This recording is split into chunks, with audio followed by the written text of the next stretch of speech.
Hello, Steve White, Steve Arts89. Well, I did a video recently about how Superman is going to streaming after 35 days and that it's too soon. Why is this happening? Is it because it's the best move for the film, the best thing for Superman? No, because it's the best thing for Peacemaker.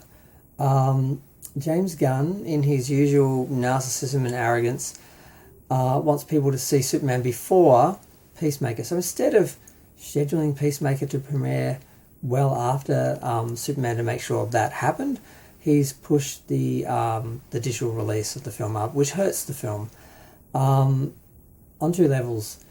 First off, people don't bother seeing the film in the cinemas because they don't have to, because if they just wait, till the next month, they can basically watch it on digital.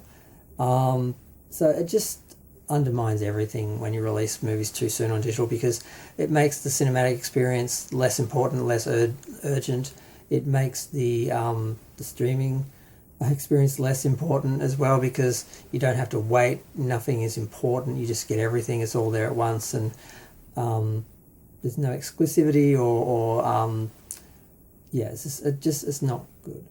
And the fact he's doing this to benefit Peacemaker, his show, it just shows this arrogance and narcissism and bias that they were supposed to be rebooting the whole DCU, and he kept his shows and his things alive.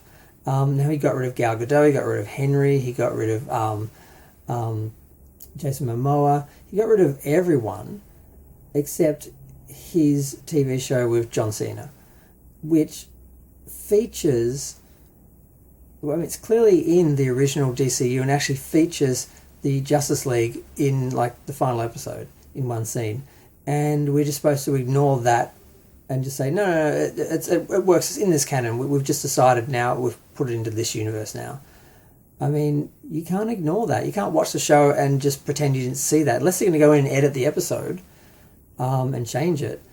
It's just inconsistent. And the whole idea of throwing everyone out, that they justified throwing out all the DC things that were in development or process or anything, and just saying, no, we have to do a reboot and start from scratch, except for my show. We'll keep that on even though it's totally inconsistent with the rest of the universe, and we'll just find a way to explain that like people are stupid.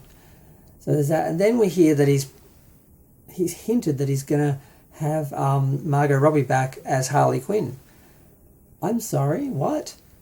Didn't you get rid of Gal Gadot, who was amazing, and Henry Cavill, who was amazing, and Jason Momoa, who were amazing in their characters, who everybody loved? You got rid of them because you had to, because you were rebooting, and when you do a reboot, you have to just start, clean the slate and start everything anew, well, except for your own projects or people you've worked with that you personally like. Margot Robbie's going to be back. Now, I love Margot Robbie. She was great in the role. I love her in Barbie. She's Australian. I have to love her, but it's just wrong. You can't tell people we're rebooting the whole universe. You're going to get a whole new DC universe, except for this thing that I was working on, this thing that I like, and you just have to find a way to explain how that works in that universe. So, and the things that you do like, I'm going to take away because they don't work for me, because they're not my project, they're not my movie, they're not my preferred actor or whatever. So it's just all about him, and they just found the wrong person to reboot the universe. I think it could have done with a reboot, but they could have waited 5 years or something and let finished off the movies they were doing, given us another Superman film, given us another Wonder Woman film, given us another Aquaman film, basically finishing off those sort of films as trilogies like they should have, and let that universe sort of fade and people sort of have some closure, and then give us something new to get excited about, instead of taking away something we were invested in and trying to push something else on us and say, no, this is better, take this. And when you look at the money of it all, and you look at Superman, it's made less money and will make less money than Man of Steel. The whole reason why they cancelled the second sequel and pushed Justice League was because the film wasn't making enough money. But now it's okay for a Superman film to make that little money. And it's like, well, why did you reboot it? If you were rebooting it because you needed it to make money and be more successful, and your version was going to be better, and if you marketed it better to people, suddenly, the audience would appear. No, the audience was already there. You got it. That's what it was.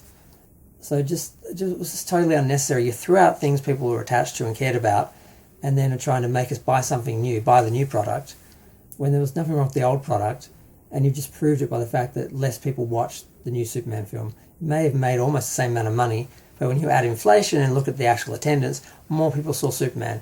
It was a bigger release, it was a bigger launch of the DCU than the new one. And it's like, well, then why did you even do it? Why didn't you just keep building on what you already had?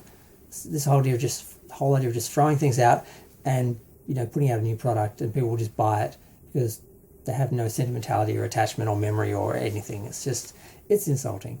That's my rant. I'm going to go. Feel free to share, like, comment, subscribe. Let me know what you think of James Gunn, you know, trying to have his cake and eat it, trying to have his DCU that he created while keeping all the things from the old DCU that he was involved with. It's just, I hate James Gunn. Wrong person to run a studio. Maybe do a franchise, a movie series in the DCU, but not run the whole thing. He's just wrong.